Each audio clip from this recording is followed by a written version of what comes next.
Assalamualaikum semua, apa khabar? Kawan-kawan semua, sahabat-sahabat. Saya nak tahu semua clear ataupun tidak. Hai. Hari ini saya nak cuba tools baru. Ini kita ada apa tu? Baru dapatkan ni, dia panggil apa tu? Untuk earphone. Bukan earphone, mikrofon. Tak tahu test okey ke tak ni, sound sedap tak? Dengar tak suara saya? Lemak merdu ke tak ke? Kita pun tak tahu lagi ni. Baru cuba So yang ni kita connect dengan tools ni. Hopefully benda ni boleh clear dan akan membantu proses untuk kita nak live dengan best lagi, insyaAllah. Nak tahu suara clear ke tak? Please tolong respon. Alhamdulillah, suara jelas, syukur. Alhamdulillah. Kita buat apa-apa kena bersyukur, kerana nikmat yang Allah bagi ni banyak. Kalau kita tak bersyukur, ditarik balik. Selamat tengah hari semua, sahabat-sahabat semua. Ni tak tahu macam nak pasang Ni tak apa, tak syukur. Dia just apa tu, jauh ni. Last kali pasang macam ni je lah. Alright, so jelas semua suara. Saya try ni, apa ni, produk baru. Nama dia apa ni? Okay, saya harapkan benda ni akan membantu recording kita. Dia akan membolehkan kita semua boleh dapat manfaat daripada ni lah. Saya tak tahu sama ada clear ataupun tak. Suara, terima kasih, jelas. Alhamdulillah. So kita sembang-sembang santai hari ni, sahabat-sahabat semua. Hari ni kita masih lagi, Allah berikan nafas lagi. Alhamdulillah, syukur. Dan kita cuba memanfaatkan hari-hari kita dengan benda-benda yang lebih menarik. Siapa ada bersama-sama dengan saya, please? Hai, apa khabar semua? Daripada Facebook, YouTube, IG. Boleh masuk. Siapa yang ada bersama saya, minta tolong thumbs up. Minta bagi saya love, bagi heart. Okey, sebenarnya dari sehari ke hari, sebenarnya kita bila bercakap, saya nak touch hari ni tentang cerita tentang inflasi. Tapi sebab inflasi ni sebenarnya adalah satu cerita yang panjang sebenarnya. Dia hal ekonomi. Saya ni bukannya orang ekonomi, saya engineer. Cuma bila kita dah terlibat dekat dalam industri ni, ataupun kita terlibat dekat dalam pelaburan emas, nak tak nak kita kena tengok juga daripada perspektif pelaburan, kita tengok ekonomi, ataupun dia panggil ekonomi punya part, iaitu inflasi. So what is inflasi sebenarnya? So sebelum kita cerita pada inflasi, sebelum ni kita pernah ceritakan tentang SB kan. Kita tengah cerita tentang SB, kita pernah cerita tentang performance SB. Berapa persen tu? 5.5%. So kita pernah cerita tentang apa lagi? Tentang chart, tentang baru-baru ni, tentang gold. Banyak benda yang kita cerita tu sebenarnya benda tu sebenarnya berkait benda tu sebenarnya berkait antara satu sama lain. Dan segalanya dia bersatu, mencari apa sebenarnya yang kita nak cari. Okey, contoh yang paling dekat sekali, yang bila kita cakap inflasi ni, dia related sebenarnya dengan emas. Sebab apa? Sebab kita kena tahu pula cerita tentang inflasi. Alright, bab inflasi ni senang kita nak bagi lihat. Kita cakap macam ni lah. Saya rasa you all semua tahu tentang inflasi. So kalau dia tak tahu, mungkin kita boleh cerita sikit lah tentang apa tu ni. So inflation ni sebenarnya adalah satu kadar yang dinamakan kadar ni maknanya dalam bentuk percentage lah. Okay, yang kita gunakan untuk mengukur tahap berapa banyak penyusutan nilai. Senang cakap macam tu. So kalau tu mungkin tinggi sangat arasnya, mungkin kita boleh cakap contoh, saya beli dulu pen ni. Ni pen ni kan dulu. Pun susah lah cerita pen. Okey lah, boleh cerita pen. Mungkin dahulu kita boleh beli pen ni sebatang ni pada tahun 1980 dengan harga RM1.50, RM1.50. Akan tetapi pen ni telah berharga RM3.50. So kenaikan harga daripada RM1.50 kepada RM2.50, kepada RM3.50 tu, itulah dinamakan sebagai inflasi. Saya kena tulis sikit, saya kata lupa. Daripada RM1.50 pergi kepada RM3.50, beza dia RM2. So perbezaan antara dua ni, RM2 ni, itu yang dikatakan sebagai inflasi. So bila kita cakap inflasi, ramai orang tahu tentang inflasi. Sebenarnya kalau selalu orang tunjukkan dalam bentuk apa tadi nama dia, bakul yang dekat dalam orang buat shopping tu, apa nama dia, troli dalam troli. Yes. Kalau troli dulu orang kata RM100, kita boleh penuhkan troli tersebut. Akan tapi sekarang ni, bila kita letak RM100, kita spend nak letak RM100, kalau kita kira-kira, mungkin dekat troli tu dalam sikit saja amount dia, dalam lebih kurang suku ataupun setengah, ataupun sangat sikit lah. Inilah macam contoh dulu waktu saya ingat baru kahwin. Baru kahwin dulu, gaji pun kecil kan. Saya ingat mewah sangat lah. Kalau kita kata nak cakap RM50-100 tu, wow, banyak sangat. Kita macam boleh beli kan. Masa tu boleh beli Pampers, masa tu boleh beli peralatan-peralatan apa yang kita nak. Tapi sekarang RM100 nilainya sangat sikit. Ini juga yang akan menjadi kayu ukur kita sebenarnya antara dua, iaitu dia panggil sebagai pendapatan dan juga perbelanjaan. Maknanya tiada keseimbangan antara kita punya pendapatan dan perbelanjaan. Faktor dia banyak untuk membandingkan ni. Tapi kita nak cakap related dengan kita lah. Kita tak nak cerita hal negara apa tu semua. Kita nak cerita macam mana benda ni kita nak faham. Supaya apa, last kali saya nak bawa anda semua faham. Dan juga akhirnya sebab apa anda kena menyimpan dalam bentuk emas. Itu dia punya motif dia kat situ. Supaya benda tu kita bawa sorotan ni dalam perspektif yang senang kita nak apa tu, yang senang kita nak faham. Sebab macam mana nak protect duit kita tadi daripada ditelan oleh inflasi. So berbalik semula cerita tadi, satu lagi saya ambil satu kes. Contoh dia, waktu saya kecil-kecil dulu, saya sekolah agama dulu. Kita orang Johor dulu kan, dia sekolah agama, kita sekolah agama. Dan kalau waktu sekolah agama selalunya petang. Waktu pagi tu kita ada sekolah rendah lah, sekolah ni. Jadi bila pergi sekolah tu, kita biasanya kita akan dibekalkan, mak bekalkan kita dengan 20 sen.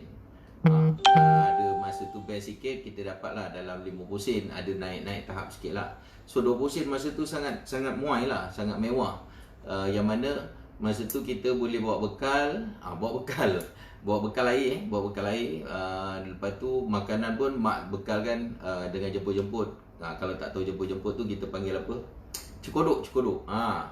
So kalau katakan duit tu kadang-kadang kita pakai 10 sen je ke macam tu, beli kuih macam tu Dan bila keadaan naik, terpaksa duit tu terpaksa naikkan. Itu jadi daripada 20 sen jadi pada 50 sen.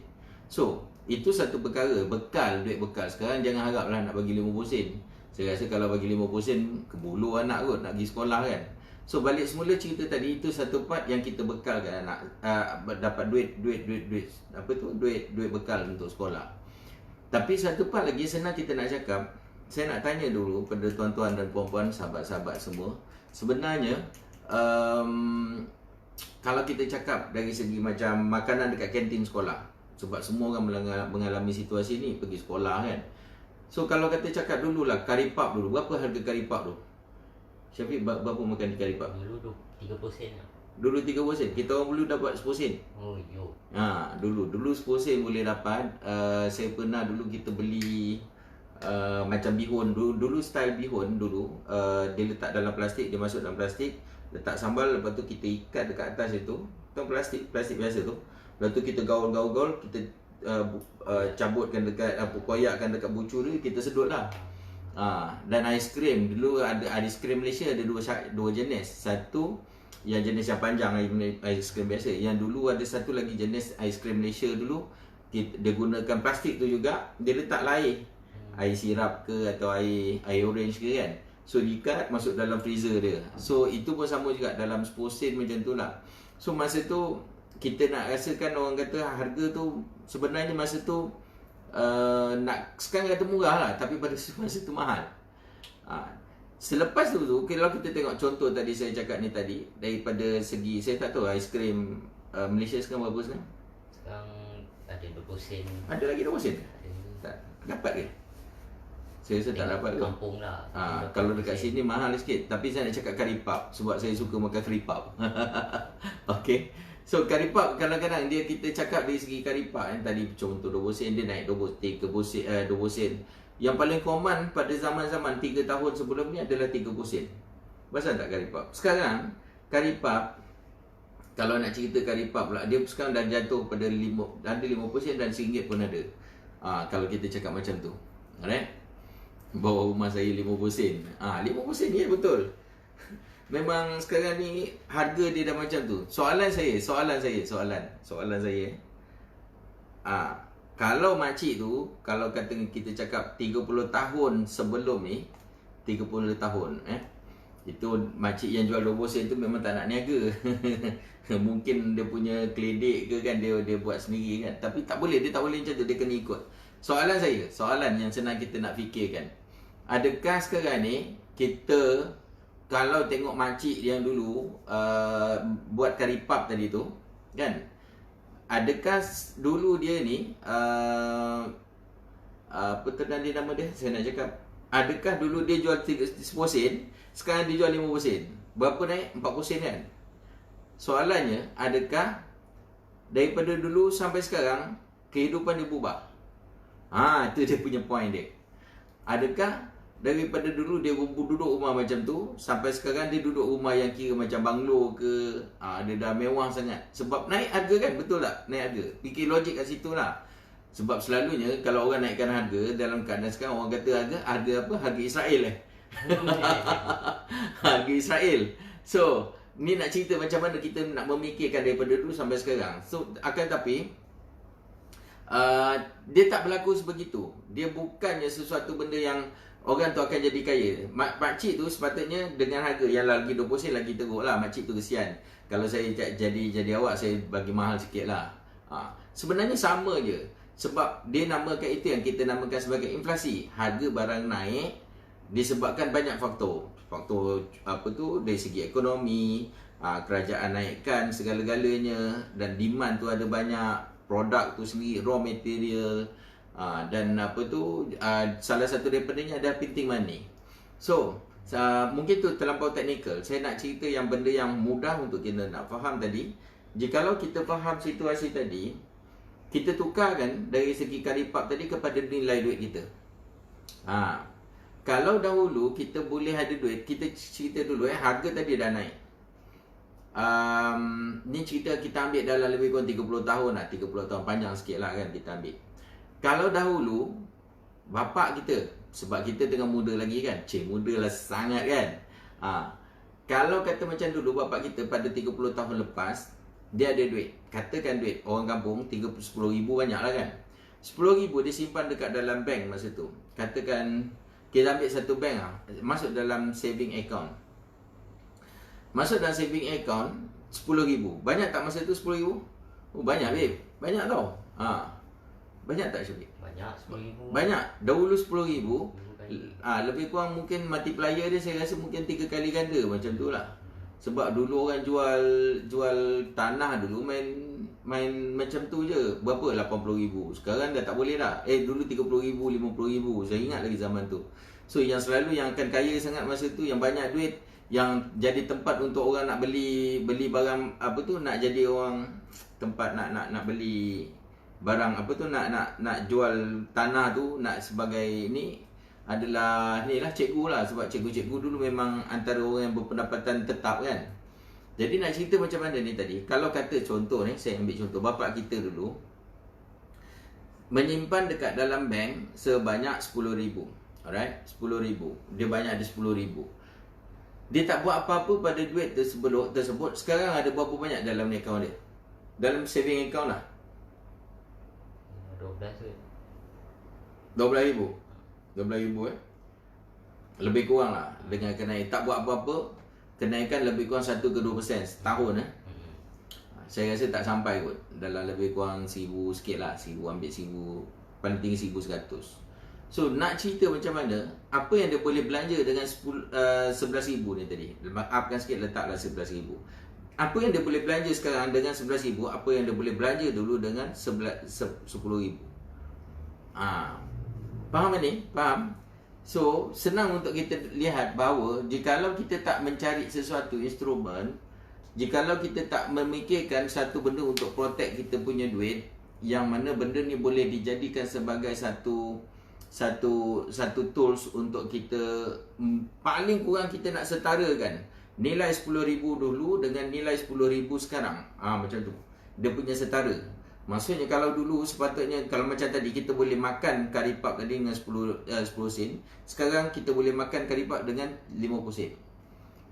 Dan mungkin kalau cerita balik semula macam makcik-makcik mak ke bayi-bayi mak kita tengok, wow mahalnya. Lagi-lagi kalau dia tengok macam kari pap IKEA ke kan, tak sampai hati dia nak makan. Ni cerita ni macam mana kita nak cuba digest, kita nak cuba faham situasi ni yang paling basic sekali kan, dari segi pemakanan. Dan juga last sekali adalah simpanan. Dengan simpanan ni kalau kita lihat inilah sebenarnya education yang kita nak cuba buat supaya anda faham bahawa bila kita membuat simpanan, contoh dalam ASB kalau kata 10,000 setahun, kalau 10% dah dapat 1,100 kan, betul tak? 10,000 10% 11,000, betul lah 10% kalau dapat 10%. Tapi kalau dah kurang-kurang, dia akan kurang lah. Dia ada accumulate lah. Dia akan accumulate. Nak cerita bagaimana benda ni, situasi ni berlaku, at least pun, mengapa kerajaan membuatkan ASB sebagai satu sandaran ataupun jadikan sebagai orang Bumi Putra, orang Melayu boleh menyimpan. Sebabnya adalah untuk membolehkan kadar yang diorang ada tadi, contoh tadi cerita 10,000 tadi, pada beberapa tahun akan datang tetap kekal pada 10,000.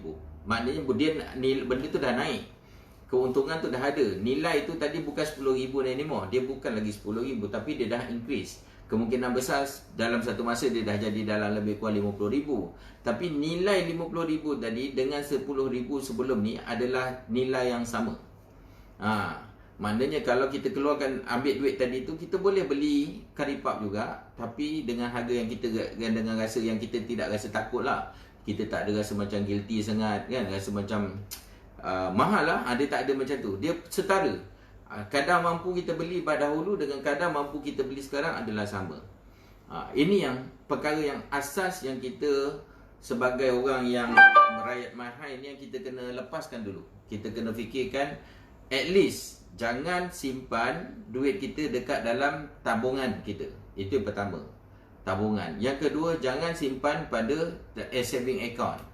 Itu yang kedua. Tabung tu maksud dekat tabung buluh lah. Zaman-zaman saya dulu tabung buluh. Memang saya sendiri daripada kecil dulu memang suka menabung lah. Dapat duit, letak dalam tabung.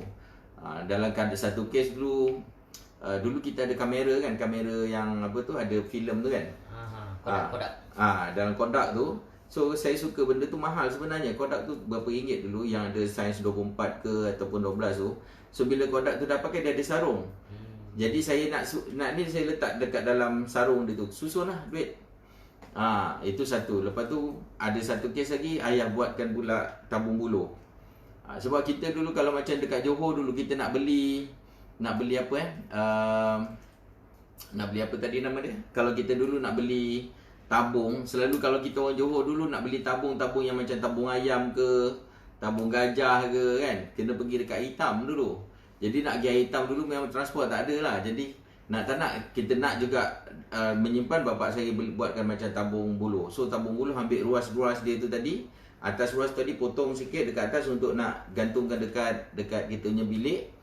Mulut dia tu potongkan sikit pakai gergaji, dapatlah dia punya mulut dia. Jadi masukkan duit. Jadi tu memang tak boleh keluarkan. Kalau nak keluarkan kena belah lah. So macam mana keadaan kita, situasi tu untuk membolehkan kita amalan tu menabung.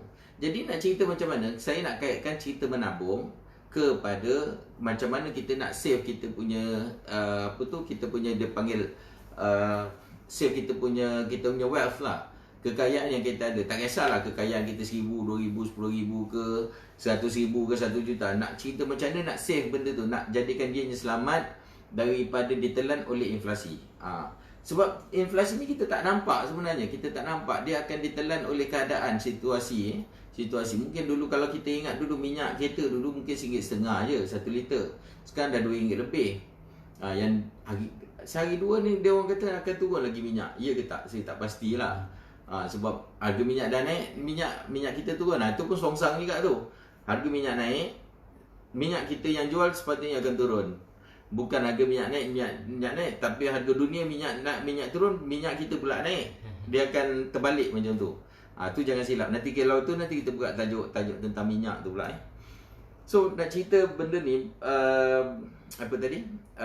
macam mana kita nak menggunakan apa instrumen yang terbaik untuk kita nak protect kita punya wealth. Kita sebut macam ni lah dekat dalam bidang pelaburan.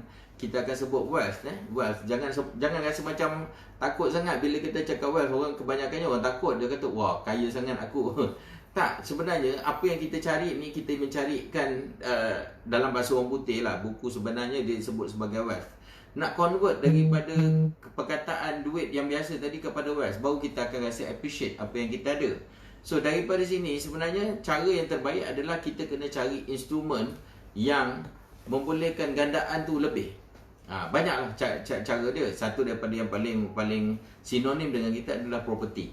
Property antara benda yang boleh kita gantikan duit kita tadi, daripada duit tadi, fiat money tadi, kepada dalam bentuk kita punya property, dan akhirnya dia akan increase. Okay, itu yang saya dah tak ingat kali keberapa dah ni kan. So basically macam tu lah, you all faham. The next thing adalah dalam bentuk macam stock market lah. Stock market pun boleh.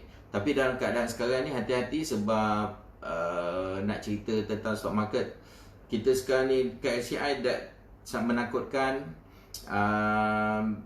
Keadaan ekonomi anytime akan jatuh. Kemungkinan besar mungkin pertengahan, mungkin akhir tahun ni.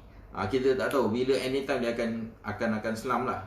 Macam bila dah start dah US akan jatuh, semua akan jatuh lah macam tu. Benda akan jadi ketakutan. So kalau boleh hit and run. Dapat untung berapa persen sehari ke seminggu ke, hit run. Itu keadaan yang boleh buat lah. So jadikan benda tu jadi penambungan kita lah. Tapi konsep sebenarnya stock market zaman dulu adalah beli dan simpan. Itu zaman asal dulu, awal-awal dulu. Memang orang-orang akan membeli stok adalah untuk membeli simpan, bukan guna intraday ataupun nak dapat untung daripada ni. Ini kaedah baru sebab teknologi dah ada, ilmu dah ada dalam bidang teknikal, dalam bidang technical analysis, fundamental analysis. Bila dah ada, dia orang boleh kembangkan ilmu tadi untuk mencari duit dalam bentuk intraday ataupun swing ataupun seminggu 2 minggu. Instead of pergi pada momentum, maknanya pergi pada masa yang lama, 6 bulan, setahun. Situasi ni dah berubah sebenarnya. Waalaikumsalam, Balkis Rosal. Terima kasih for watching semua sekali, kawan-kawan semua, sahabat-sahabat. Kita ambil sikit lah, sembang-sembang sikit, ambil sikit waktu you all dah nak rehat ni kan. So kita manfaatkan. Saya tahu semalam punya video, alhamdulillah ramai juga yang tengok. Saya tahu mungkin ramai yang tak sempat nak tengok waktu tengah live ni. Tapi rugilah tak dapat sama-sama dengan kita, nak enjoy dia punya moment tu macam mana. Mungkin kadang-kadang ada soalan ke apa kan, kita nak, that's why kita nak buat live.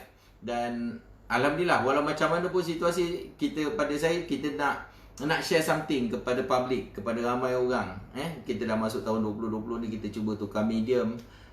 Dan insyaAllah pada hari Ahad ni kita akan bagi kita akan ada mengadakan program Trade Go for Money, TG4M. TG4M pada siri yang ke-51. Wow, 51 babe. Lama, dah banyak tau Syafiq. 51.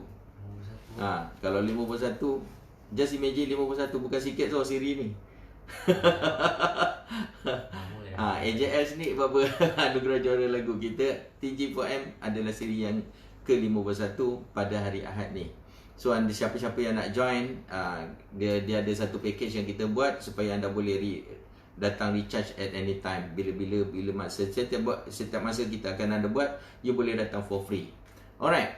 So tu antara kita punya program lah, kita buat TG4M. Dan Seingat saya dulu saya buatkan program TG4M, kita designkan TG4M trade gold for money untuk membolehkan dia orang dapat duit secara short term dengan gunakan market dekat dalam gold lah, gold market. Itu yang motif yang kita cuba buat lah. Anda boleh letak hashtag TG4M, anda boleh cari lah, ada Academy JL.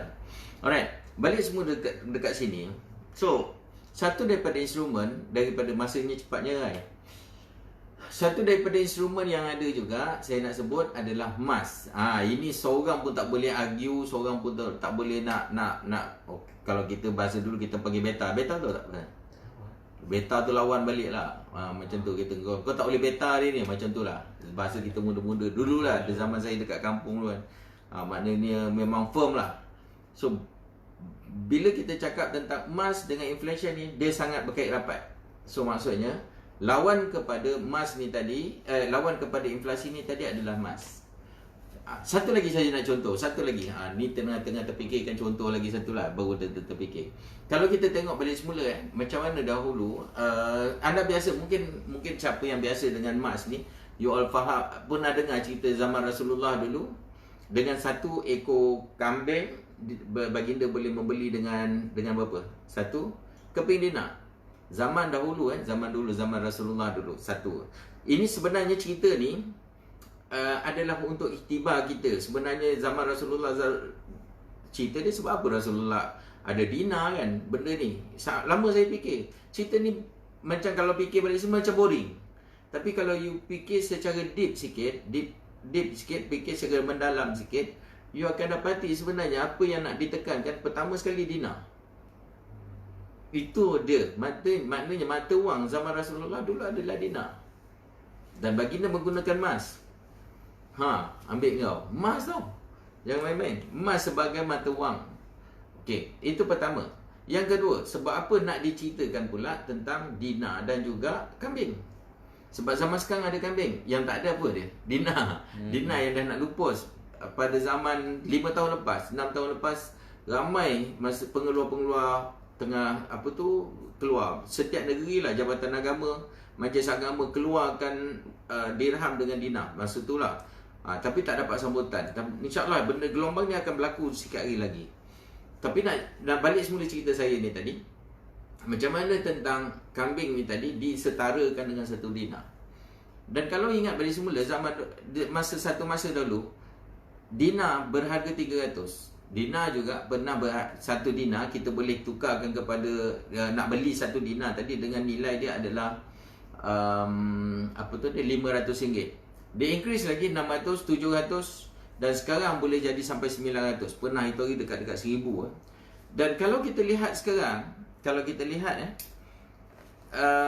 keadaan ini juga yang akan memberitahu kita sekarang, kalau kita tengok kesetaraan, which is benda ni tak pernah pun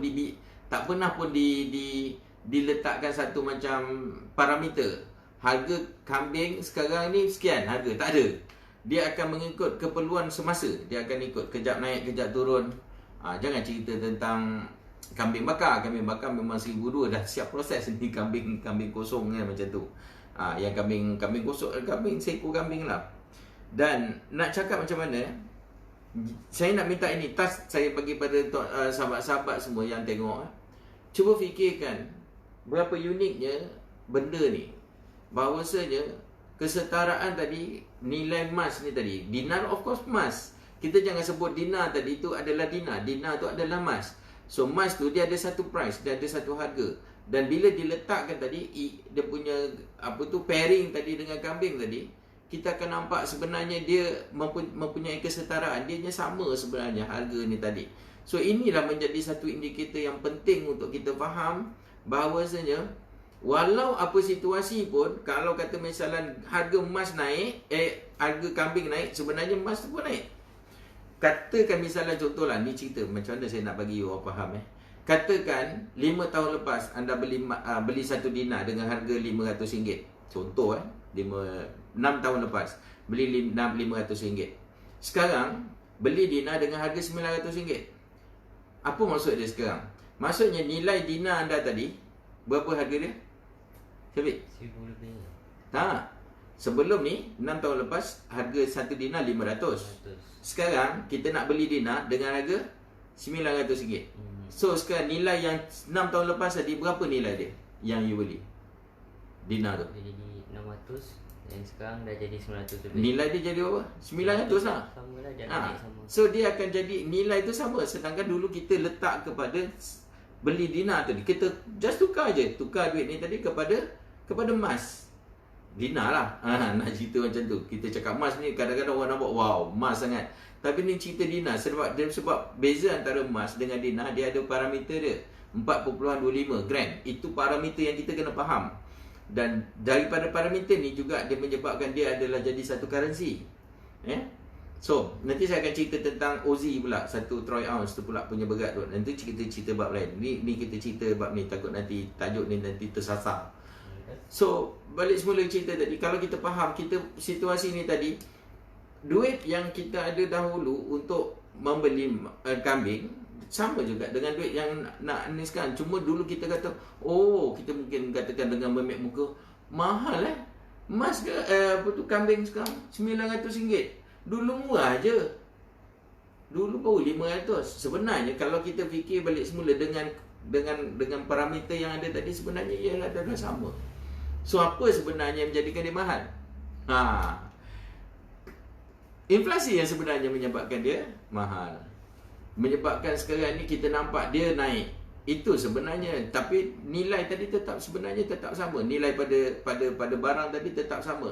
1 dinar satu kambing adalah nilai. Value kambing tadi adalah emas 4.25 gram. Yang membezakan harga tadi adalah value. Okey, bermakna macam mana?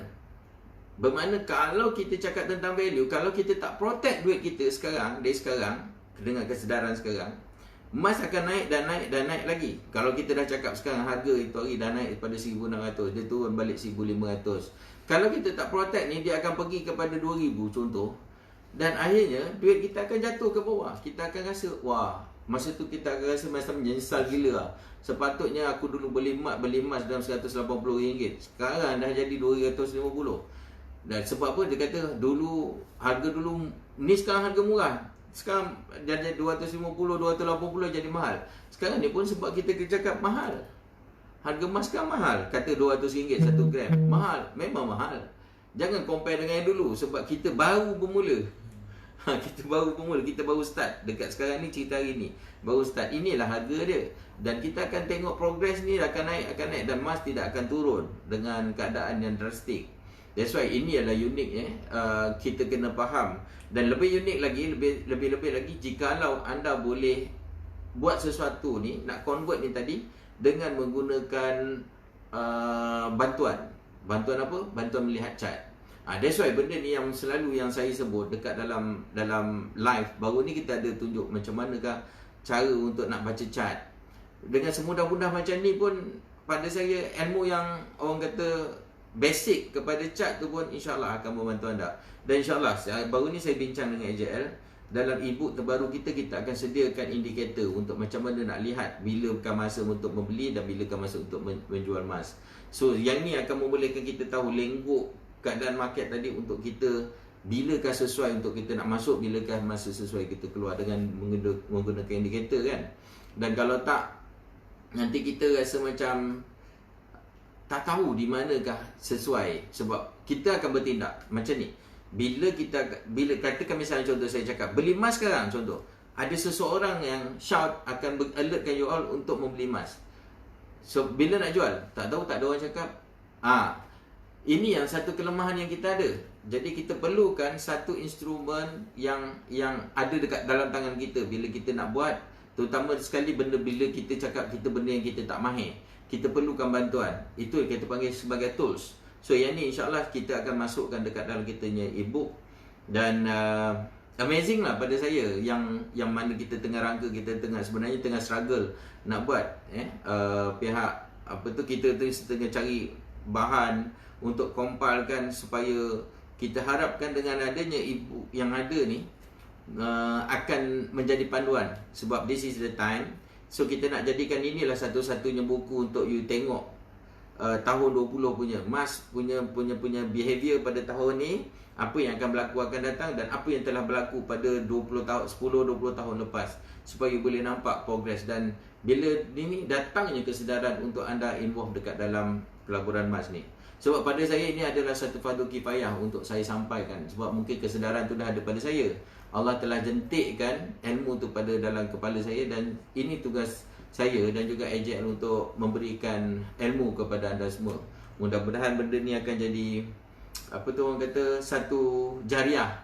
Satu jariah yang mana kalau you apply ilmu-ilmu ni, terutama sekali live yang paling senang ni, you all share this video kan dengan kawan-kawan, beritahu dengan kawan-kawan, pada pukul 12.30 somewhere macam tu, you boleh follow lah IR Sophian dekat dalam dia punya page. So benda tu pun jadi satu jariah kepada you all, dan kita tak akan menyesal satu masa nanti. Sebab saya percaya dan yakin wujudnya benda yang Allah cakap ni dan Rasulullah buat ni sebenarnya ada sebabnya, dan benda ni akan berlaku sesuatu pada akan datang. Contohnya tadi cerita Mas, macam juga sekarang ni kita sebut pada tahun ni apa, akan berlaku dukhan kata, berlakunya macam apa tu, tanda-tanda kiamat yang akan berlaku. Tapi kalau itu yang benda yang satu perkara, tapi satu perkara lagi yang kita kena ingat. Tadi saya sebut tentang wealth tadi. Sebab kita punya kehidupan, selagi kita tak mati, selagi Allah tak ambil nyawa kita, selagi itu kita kena berjuang. So macam mana nak protect dengan keadaan kapitalis yang terlampau hebat sekarang, dengan keadaan yang ada macam-macam institusi kewangan yang ada. Sikit hari lagi insya-Allah Malaysia akan ada internet base untuk banking, yang mana kita tak payah lagi, orang tak payah buka bank menggunakan ada fizikal, kita akan ada online saja. Lepas tu Islamik pula, kita tunggu dah sama-sama keadaan situasi ni, dan ini akan menjadi satu kejutan pada diri kita, akan menjadi satu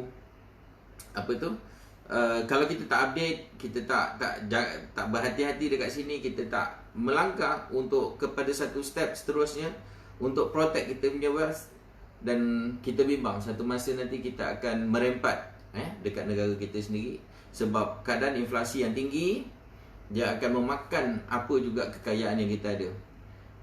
Dengan keadaan sekarang, contoh dengan dengan keadaan situasi dah nak krisis ni, job tak ada, sales teruk semua sekali, kenaikan gaji tak ada, government pun sama juga tak ada naik gaji, private pun teruk juga, semua tu banyak kedai-kedai industri akan tutup, dan apa akan berlaku kepada pekerja-pekerja? Dia orang tak akan dapat naik gaji.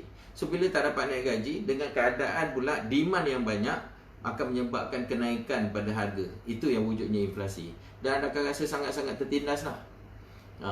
Bukan kita tak ada income, kita akan ada income, tapi dengan income kita tadi, kita tak mudah nak capai apa yang kita kemauan kita, dan itulah yang akan jadikan diri kita sempit di dalam keadaan ekonomi kita sendiri.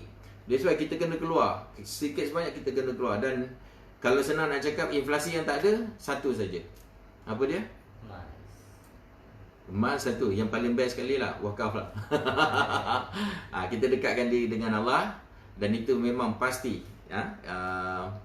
Memang pasti Allah ada janji dah, itu memang tidak akan habis lah. Jadi itu jangan lupa, bab agama jangan lupa, maknanya kita sedekah dan wakaf, tu tolakkan setiap duit kita, insya-Allah Allah akan protect kita, dan pada sama pada kita punya kemampuan diri kita, convert tadi duit tadi kepada instrumen yang telah saya sebut.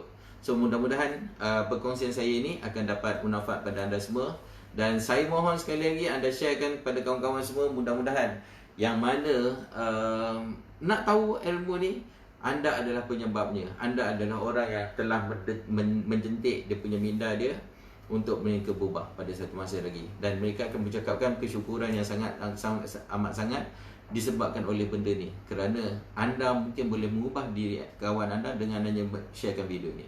Jumpa lagi. Assalamualaikum warahmatullahi taala wabarakatuh. Bye bye.